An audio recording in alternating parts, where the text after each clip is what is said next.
네, 반갑습니다. 시간이 되었습니다. 다 같이 올려드린 대로 찬송가 목마른 자들아, 통일 찬송가 316장, 새 찬송가 526장입니다. 통일 찬송가 316장, 새 찬송가 526장, 목마른 자들아 같이 찬양 드림으로 주일 저녁 온라인 예배를 시작하겠습니다. 목마른 자들아 다 이리 오라. 이곳에 좋은 샘 흐르도다. 힘쓰고 애쓰미 없을지라도 이 샘에 오면 다 마시겠네.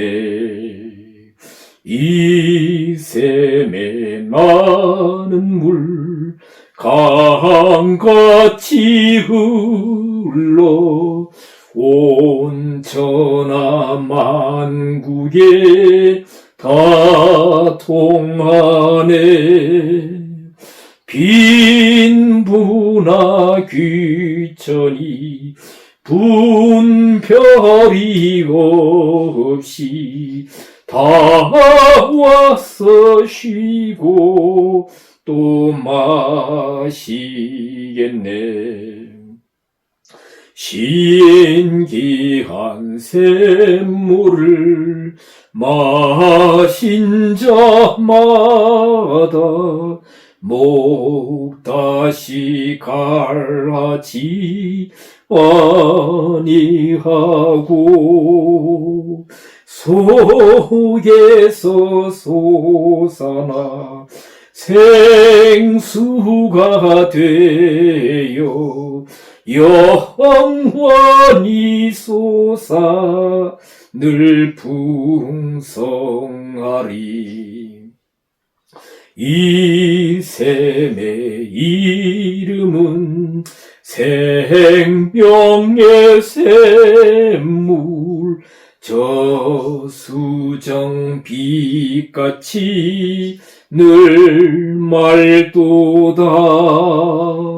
어린 양 보좌가 근원이 되어 생명수 샘이 늘 그치지 않네. 아멘. 예, 하나님 말씀 지난주에 이어서 요한복음 7장 37절로 39절 말씀을 보도록 하겠습니다. 요한복음 7장 37절로 39절, 예, 제가 봉독하겠습니다. 명절 끝날 곧 큰 날에 예수께서 서서 외쳐 가라사대 누구든지 목마르거든 내게로 와서 마시라. 나를 믿는 자는 성경의 이름과 같이 그 배에서 생수의 강이 흘러나리라 하시니 이는 그를 믿는 자의 받을 성령을 가리켜 말씀하신 것이라. 예수께서 아직 영광을 받지 못하신 고로 성령이 아직 저에게 계시지 아니하시더라. 아멘. 예, 오늘 요한복음 7장 37절로 39절 말씀으로 누구든지 목마르거든 라는 제목으로 잠시 말씀을 드리겠습니다. 오늘 37절에 보면, 그렇죠, 초막절 명절 끝날 곧 큰 날에 예수님께서 서서 외치셨다. 그렇죠. 앞에 더 보면 26절에 예수께서 성전에서 가르치시며 외쳐 가라사대, 큰 소리로 크라주로 외치셨다. 확신이고 확신적인 그런 의미일 겁니다만, 유명한 구절, 그쵸, 유명한 말씀, 누구든지 목마르거든 내게로 와서 마시라, 이렇게 말씀하셨다는 겁니다. 자, 우리가 성경 전체를 통해서 다 볼 수는 없지만 성경에서 목마른 예들을 잠시 보겠습니다. 출애굽기 15장 22절, 그렇죠. 홍해를 건너서 이 신광야로 행해 나갈 때에 3일 길을 걸었으나 광야 길에서 물을 얻지 못했다. 그래서 마라의 쓴물을 만났었다. 그리고 마라의 쓴물이 써서 너무 쓰다 말하라 했다.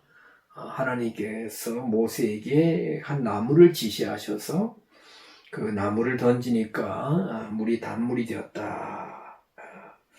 목말랐다. 3일 동안 물을 먹지 못했다. 출애굽기 17장 1절, 르비딤 반석 물을 내라. 르비딤 반석을 명하여서 물이 나왔다. 민수기 20장 3절, 그 이후에 과데스 광야 무리바 반석을 목마를 때에 무리바 반석을 지팡이로 모세가 2번 쳤다. 그래서 물이 나왔지만, 그렇죠, 어디에 못 들어갔다?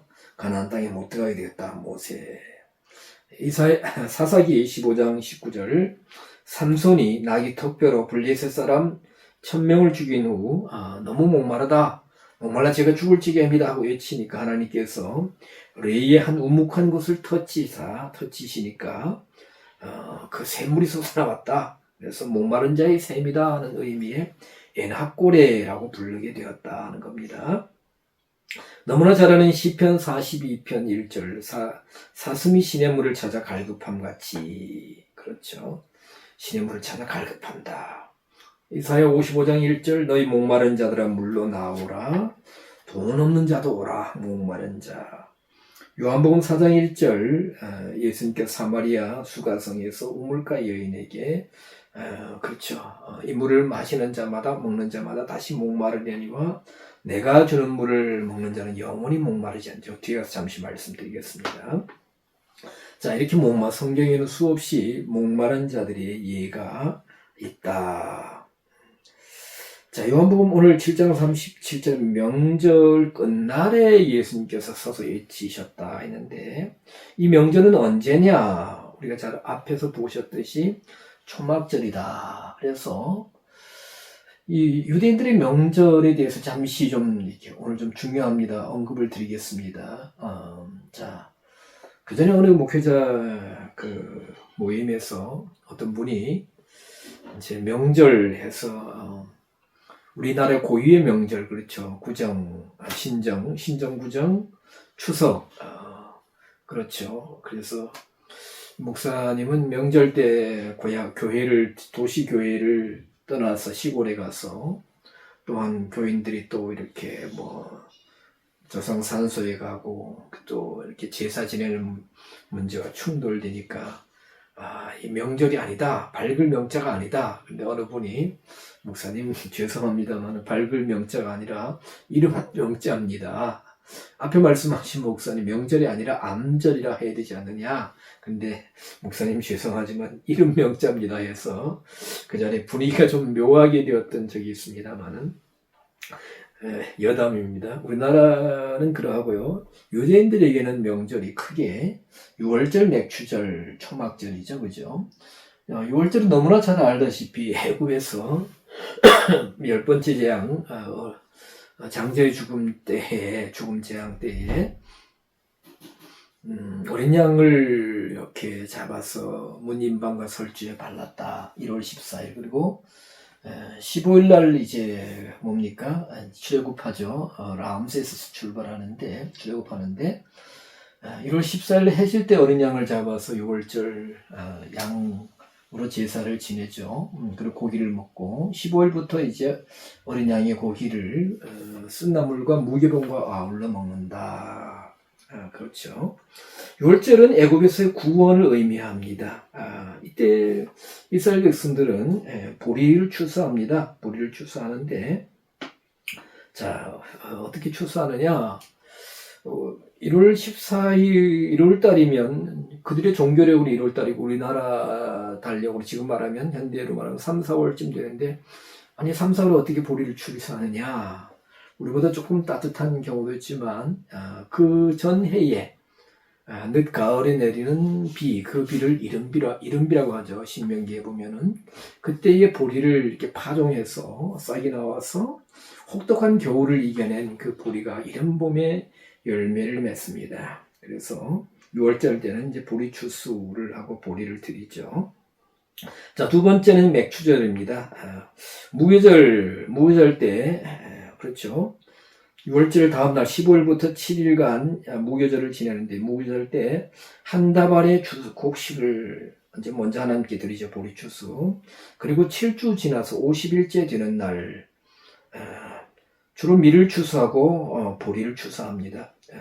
우리가 보리맥자인데 주로 이때는 그해 심은 첫 농사, 첫 그 소산이죠. 그해 심은 이런 봄에 심은 첫 농사를 이렇게 거두어서 이제 하나님 앞에 드리는 거죠. 그래서 이 맥추절을 뭡니까?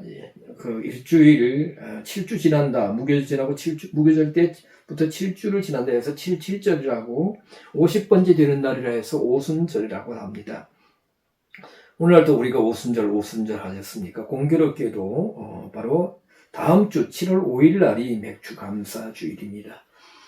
자, 이 맥추감사절 오순절 때 신약에 보면 사도행전 2장에 보면 성령님이 강림하시죠.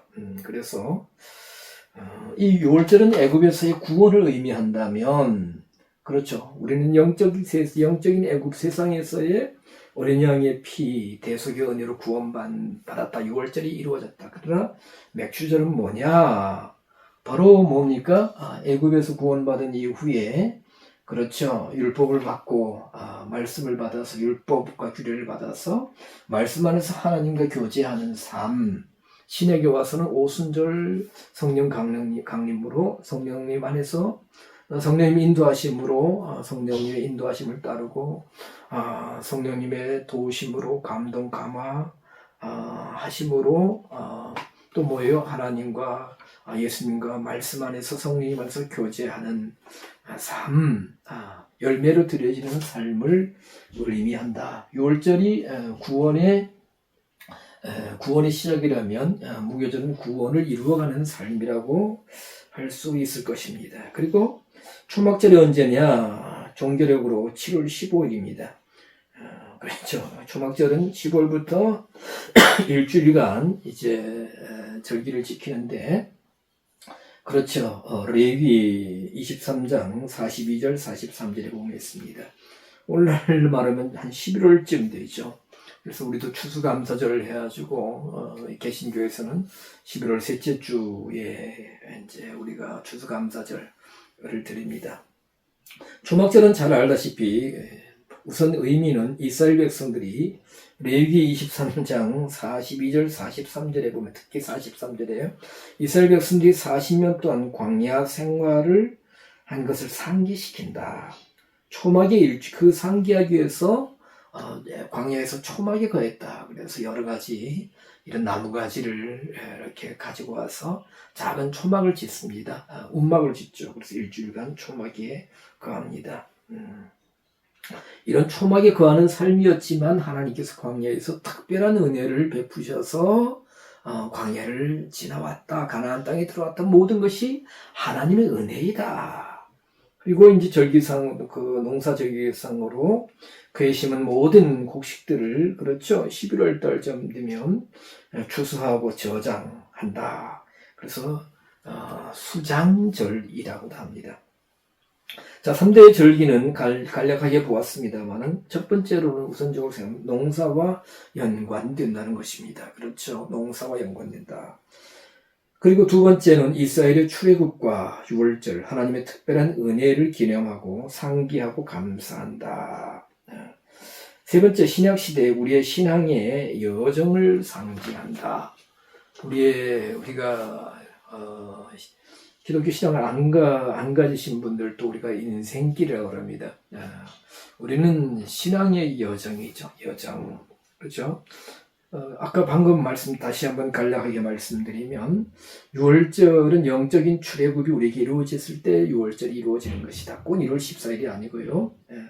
늦가을 이른 비로 파종해서 혹독한 겨울을 보내고, 그 해에 땅에서 나는 비록 지난해 뿌려졌던 보리 씨앗이지만 첫 열매 보리를 드린다. 지금은 저희 시골에도 이렇게 뭐 이렇게 고수득 작물 주로 야채를 하고 또 하우스까지 있어서 지금은 거의 보리를 안 하는, 제가 어렸을 때 보면 그 보릿고개라는 말을 충분히 이해합니다. 왜냐하면 보리를 그렇게 늦가을에 심었어요. 뿌리고.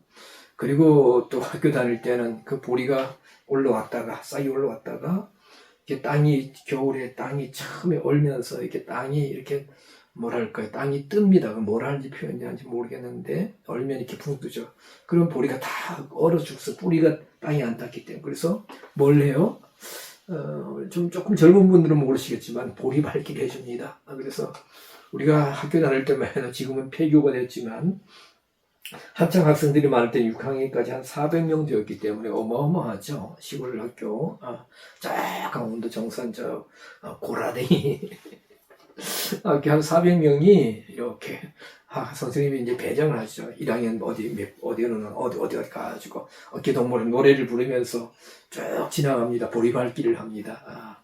뿌리를 땅에 활착시키기 위해서 그랬던 기억이 나고요. 그리고 이제 한 4월 말이나 5월달쯤 되면 보리가 누렇게 익어가는 그 장면들 참 상기가 됩니다. 그리고 밀도 심었어요. 근데 지금은 볼 수가 없습니다. 자, 맥추절은 뭐냐? 영적 출애굽 후, 그렇죠. 6월절 다음에 맥추절이니까 율법과 규례로 하나님과 교제하며 절제하며 순종하며 하나님께 드려지는 삶을 의미한다고 볼 수 있습니다. 열매로 드려지는 삶. 어떤 분들은 그렇게 말씀합니다. 한국교회가 이렇게 맥추감사절 의미를 제대로 이해하고 있느냐? 어떤 분이 그렇게 말씀하세요. 그죠? 심지어 어떤 교회에서는 맥추감사절이 되면 이렇게 지난 전주에 주보와 함께 봉투를 나눠줍니다. 참 마음이 아파요. 저는 이렇게 작은 개척교회만 하고 그랬지만 한 번도 봉투를 나눠준 적이 없고요. 봉투를 가져와서 강대상에서 제목을 부르면서 이름을 부르면서 이렇게 기도해 드린 적도 없습니다. 그냥 이렇게 헌금함을 놓고 거기에 드려지면 하나님 아시죠? 드리는 손길들을 기억하여 주시고 형편과 또 중심 이렇게 기도의 중심을 기억하시고 하나님께서 받으시고 또 이렇게 영적인 은혜와 땅으로서 채워 주시옵소서, 길을 열어 주시옵소서, 공급하여 주시옵소서, 이렇게 기도했는데, 하여튼 맥추절, 추수감사절 어떤 성도들에게 헌금을 강요하는 게 아니냐 이렇게 말씀하시는 분들도 혹 계십니다. 자, 맥추절은 뭡니까? 바로 하나님과 율법과 구약시대 율법과 또 주신 규례들, 또 그런 것들로 하나님과 교제하고 절제하고 순종하며 열매로 드려지는 삶을 의미한다고 볼 수 있습니다. 신약시대에는 오순절 성령 강림 이후로 뭡니까? 성령님과 교제하며 인도하며 성령의 열매를 맺어가는 그런 삶을 의미한다. 열매로 맺혀지지 않는데, 말씀에 인도함을 받지 않는데, 광야 생활을 그랬지만은 우리도 오늘 또 성령으로 열매 맺지 않으면서 아무리 헌금을 좀 크게 말할까요? 몇십억 너무 작나요? 몇백억 많이 드린다 한들 제가 몇 주 전에 말씀드렸는데, 이상하게 한국교회는 하나님은 돈을 좋아하시는 하나님으로 만들어버린 것 같아. 아니다. 예수님도 과부의 그 엽전 두렙돈, 아주 작은 푼돈도 가장 많이 드렸다고 하지 않으셨습니까? 왜 그렇게 헌금에 그렇게 목매인지 모르겠어요. 참 안타깝습니다. 자, 초막절, 초막에 거주하는 삶. 그렇죠. 초막이 거주하는 삶은 광야가 그랬지만 오늘도 우리가 영적인 나그네다. 그리고 초막절은 한 해의 모든 농사가 끝나는 겁니다. 끝나는 시기죠. 그래서 수장절, 장막절이다 라고 부른다고 했습니다. 우리 모두가 진정한 하나님의 곳간, 천국 창고에 열매로 결실되어서 곳간에 드려질 수 있는, 저장될 수 있는 그런 알곡들이 되어야 한다, 이것을 의미한다고 볼 수 있습니다. 자, 명절 끝날 오늘 말씀하셨습니다. 자, 초막절은 일주일간 지킨다 말씀드렸어요. 그래서 끝날은 마지막 마침날이 아니라 8일째 되는 날입니다. 이때는 성회로 모여 화제를 드렸다. 레위기 23장 26절에 분명히 있습니다. 여기 있고요. 아까 말씀드렸고, 초막은 여기 빼놓았는데, 여기 어떻게 읽을까요? 초막, 히브리어, 수카 장모음입니다. 수카. 초막은, 그 수카는 오두막이다, 간막이 집이다, 작은 집이다. 예, 그렇죠. 이런 의미가 있고요. 당시, 그래서, 초막절 규례는 좀 해보겠습니다만은, 자, 8일째 되는 날 성회로 모여서 화제를 드렸다. 레위기 23장 36절, 여기는 23장 36절, 여기 없습니다만, 자, 혹시 기억하시기에 한번 여기다 36을 적겠습니다. 그렇죠.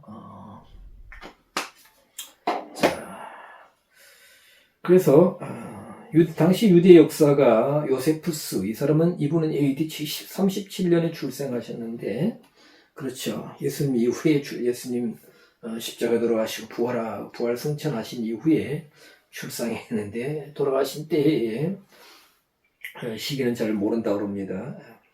유대 역사가 요세푸스의 기록에 의하면 초막절 8일째 되는 날 화목제물로 소, 수양, 어린 양 각각 7마리씩 드렸고 어린 염소를 바쳤다라고 기록되어 있습니다. 자, 초막절은 이스라엘의 출애굽 시 광야에서 초막에 거주했다 말씀드렸죠. 그 초막에 거주했지만 하나님의 특별한 은혜를 베푸셔서 그 베푸심을 기념하는 기간이 바로 초막절이다. 그렇죠.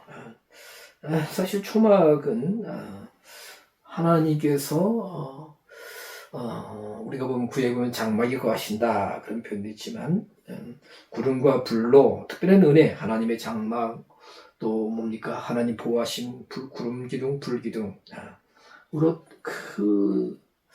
그 이스라엘 백성 지나왔던 신광야나 아라비아 광야 같은데 보면 옛날에 브리테니카 자료들을 보니까 낮에는 많이 올라가면 한 58도, 사막에서 58도. 그래도 아주 습기가 아주 찐 듯한 무더위가 아니기 때문에 그래도 견딜만 하다고 하는데, 못 견디죠. 58도 많이 올라가면. 지금은 더 할 겁니다.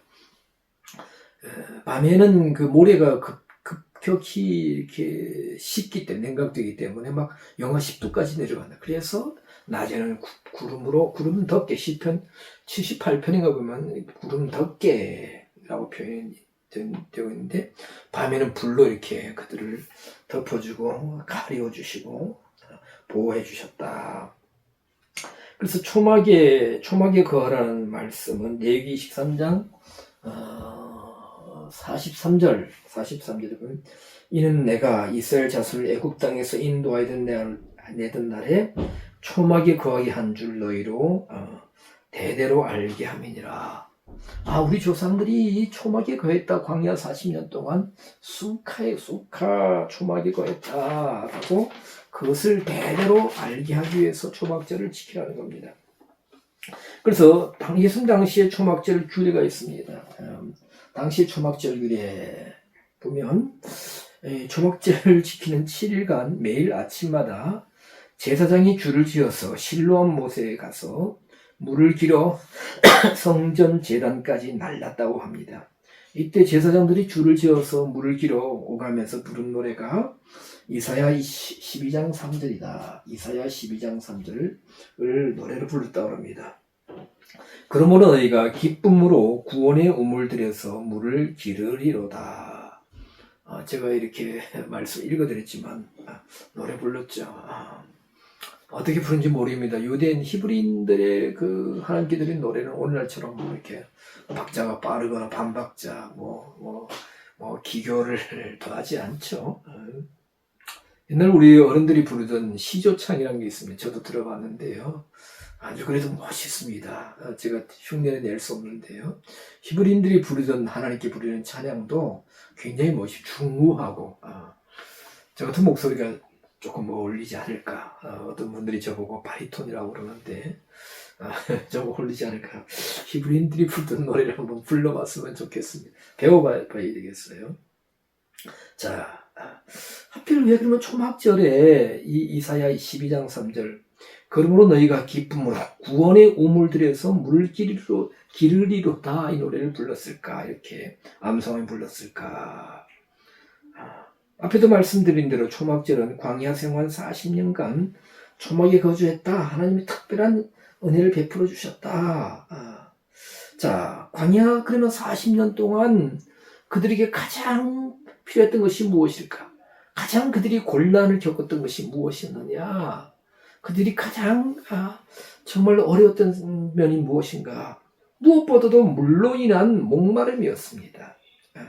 물로 인한 목마름. 그렇죠. 우리는 아까도 보았지만은 출애굽기나 레위기나 그들이 물이 없어서 아니 우리가 그냥 이런 평범한 일상 속에서도 물 몇 시간 안 마시면 참 이 목마르고 갈증이 나면 애를 먹습니다. 그런데 출애굽기 15장에서는 광야를 지나서 그렇죠. 홍해를 건너서 이제 그 신광야를 향해서 나아가죠.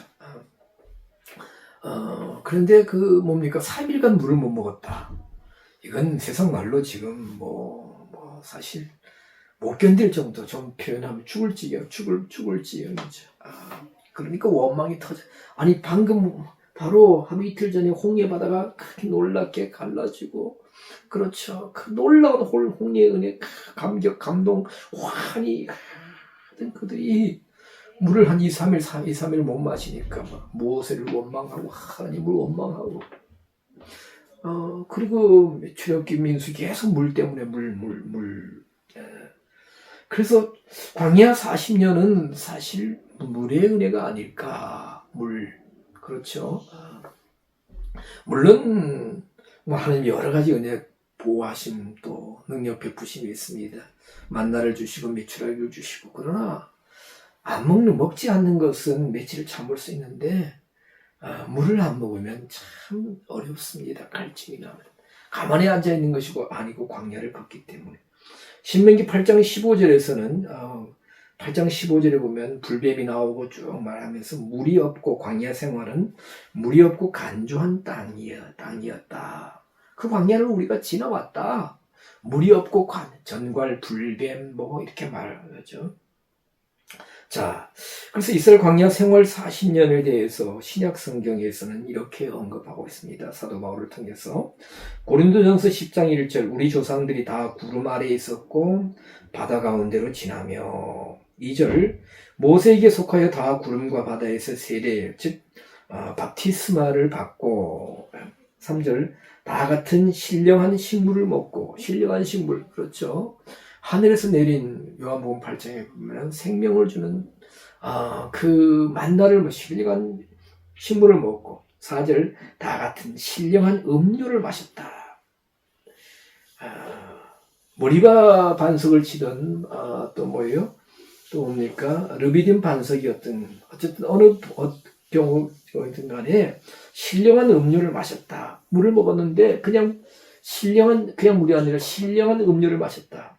이는 저희를 따르는 신령한 반석으로부터 마셨으며 이 4절의 말씀은 굉장히 좀 해석이 어려워요. 계속 반석이 저희를 따라왔다. 아콜루데오로 따라왔는데 소유격으로 여기 고린도전서 10장 4절에 저희를 따른다 할 때에 제자로서 따른다, 뒤를 따른다 할 때에 똑같은 아콜루데오입니다.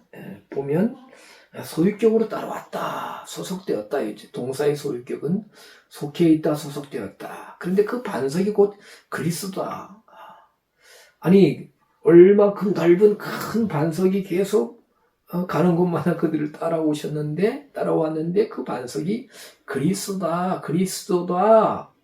라고 사도 바울이 고린도전서 10장 4절에 말했어요.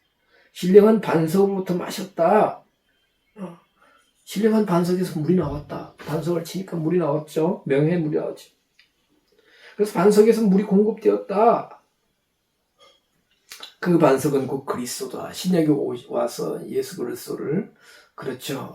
모퉁이 돌 또 이렇게 또 반석, 또 베드로를 반석이라고 하는데, 그렇죠. 그래서 반석이 그리스도다. 그리스도께서 따라왔다. 그들을 따랐다. 그리스도께서 그들을 보호하셨다. 뭐 공급해 하셨다. 저희를 따르는 신령한 반석. 이 의미는 우리가 좀 더 성경을 면밀하게 우리가 또 살펴보아야 할 것입니다. 자, 저희를 따르는 신령한 반석, 고린도전서 10장 4절에 이렇게 말씀하고 있다 했는데, 광야 40년은 매우 목마름이 있었다 겁니다. 그래서 시편 107편 4절에도 이렇게 말씀하고 있습니다. 저희가 광야 사막길에서 거할 성을 찾지 못하고 줄이고 목마름으로 그 영혼이 속에서 피곤하였도다. 그런데 또한 스데완 집사님을 통해서 사도행전 7장 38절에서는 광야 40년, 광야 기간을 광야 교회에 있었다. 그 기간은 광야 교회다. 너무나 유명한 구절이죠. 고생하고 불순종하고 그러했는데 그 무리 그 이스라엘 공동체는 광야 교회였다. 그렇죠. 교회는 신약 헬라어 에클레시아, 이끌어낸 무리라는 뜻이죠. 그렇죠. 애굽에서 이끌어냈습니다. 그리고 말씀으로 또 귀를 통해서 구약 히브리 구약성 그들을 양육하고 뭡니까? 광야를 지나서 요단을 건너서 가나안 땅이 하나님의 목적이지 이르는 삶. 광야 교회다. 그래서 오늘날 우리 신약 시대 우리 성도들과 교회들의 신앙의 여정을 비유한다고 볼 수 있습니다. 자, 이스라엘 백성들 광야 생활 40년, 애굽에서 구원하셨습니다. 인도하셨습니다. 6월절. 광야는 시편 107편 4절 아까 말씀드린 광야는 줄이고 목마릅니다. 광야교회는 오늘날 광야교회라고 했는데 오늘날 성도들의 신앙의 여정을 의미한다고 볼 수 있습니다. 그러면 우리는 오늘날 이 시대에 우리가 무엇으로 줄이고 목마르냐? 이건 무엇에 그렇죠. 하나님 말씀, 진리의 말씀, 영적인 은혜에 목마르냐? 아니면 무엇을 갈망하느냐? 그건 제가 다음 주에 좀 누구든지 목마르거든 내게로 와서 마시라. 예수는 분명히 목마르다고 했습니다.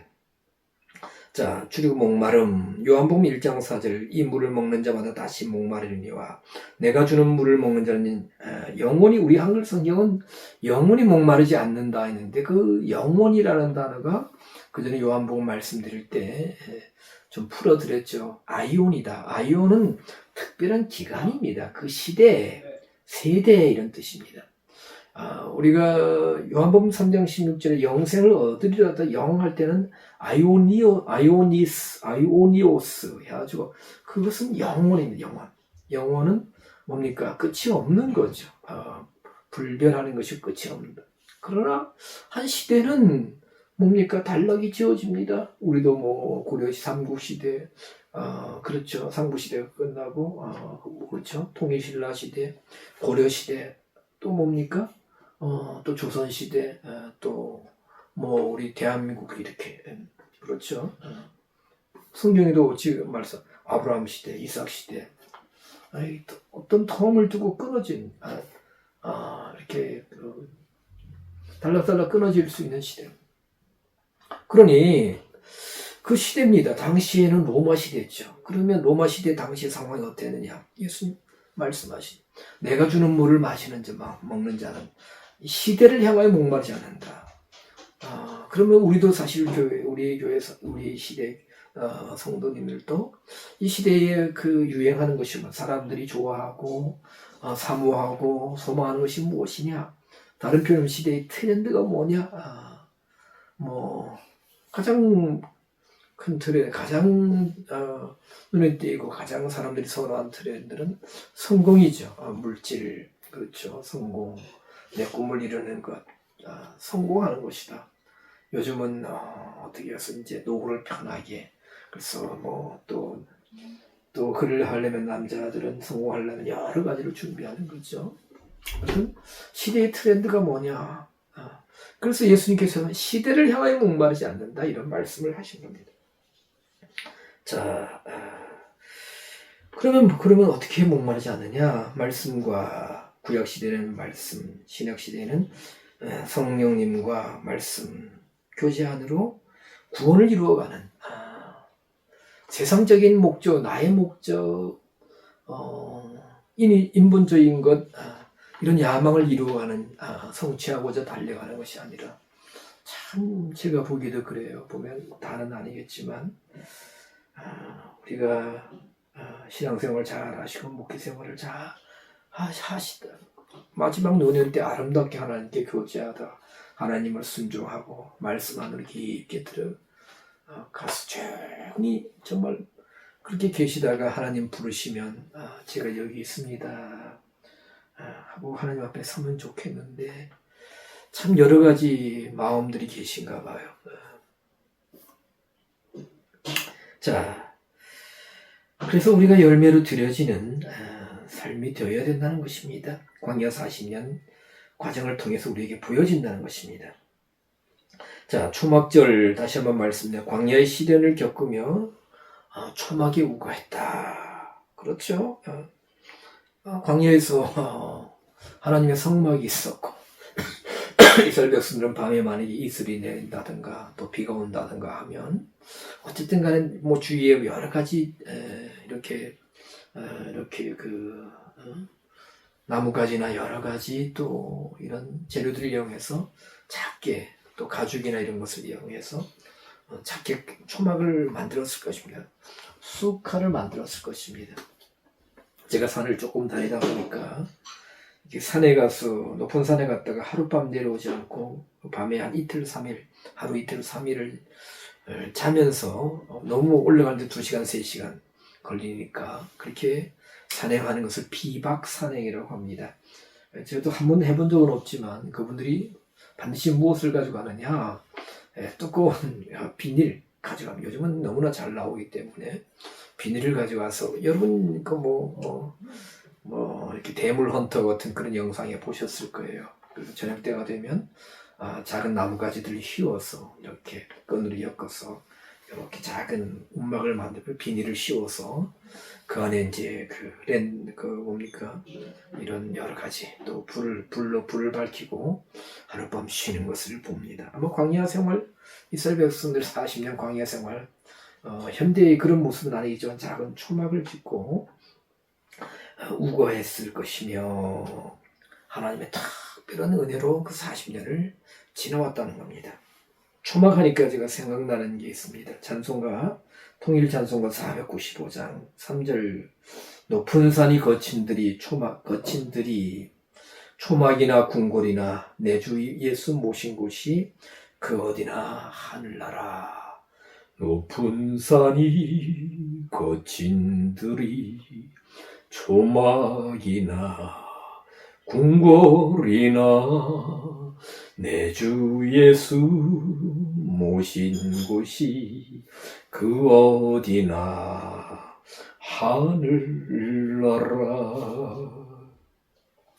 오늘 이 시대의 성도님들이 하나님 그리스도 성령 말씀 안에서 신실하게 정말 순종하고 하나님과 교제하며 하나님 안으로 깊게 들어가며 하나님의 특별한 보호와 인도하심 가운데 영적인 가난을 행해서 이 광야를 한 걸음 한 걸음 지나간다면 우리는 영적인 초막에 거하는 삶이 될 수 있다. 삶이라 볼 수 있다. 날마다 우리에게 영적인 초막절이 우리에게 이루어지는 은혜가 있다고 볼 수 있을 것입니다. 자, 유대인들은 아까 말씀드린 대로 초막절에 제사장들이 줄을 지어서 실로암 못까지 가서 물을 길어 제단으로 이렇게 날랐습니다. 이 말은 이 말씀 뭐냐? 제단에서 뭡니까? 목마른 자들에게 생명의 물이 공급된다라는 것을 의미한다고 볼 수 있습니다. 마치 이 구절을, 이 내용들을 볼 때에, 초막절 규례를 볼 때에, 저는 에스겔서 47장 1절, 그렇죠. 에스겔 선지자가 미래 성전의 영광을 보면서 보는 가운데 성전 문지방에서 물이 흘러내립니다. 처음에는 제단 동편으로 흘러내리다가 나중에는 남쪽으로 흘러내리죠. 생명의 물이 됩니다. 일천척을 청량한 후에 가보니까 물이 발목에 잠기고, 다시 일천척을 청량하니까 물이 뭡니까? 무릎에 잠기고, 다시 일천척을 청량하니까 허리에 잠겨서 헤엄쳐서 건너야 해. 그러나 물이 흐르는 곳마다 모든 생명이 솟아난다. 초막절에 제단에 신과 물을 제단에 부었다. 성전 제단에 제사장들이 제단에서 흘러내리는 물, 생명의 물, 이런 초막절 끝날에 그 초막절을 통해서 뭡니까? 성전을 통해서 목마른 자들에게 생수가 공급된다. 이것을 의미한 것이 바로 또 초막절이라는 겁니다. 끝날에 예수님께서 서서 외치십니다. 누구든지 목마르거든 내게로 와서 마시라. 이 제사장들이 당시에 초막절 규례를 통해서 이 제단에 부어지는 물, 그 의미가 바로 나다 예수 그리스도 자신을 통해서 생수가 공급될 것이다. 생수가 넘쳐날 것이다. 나를 뭡니까? 나에게로 와서 마시면 그 배에서 생수의 강이 흘러나리라, 넘쳐나리라.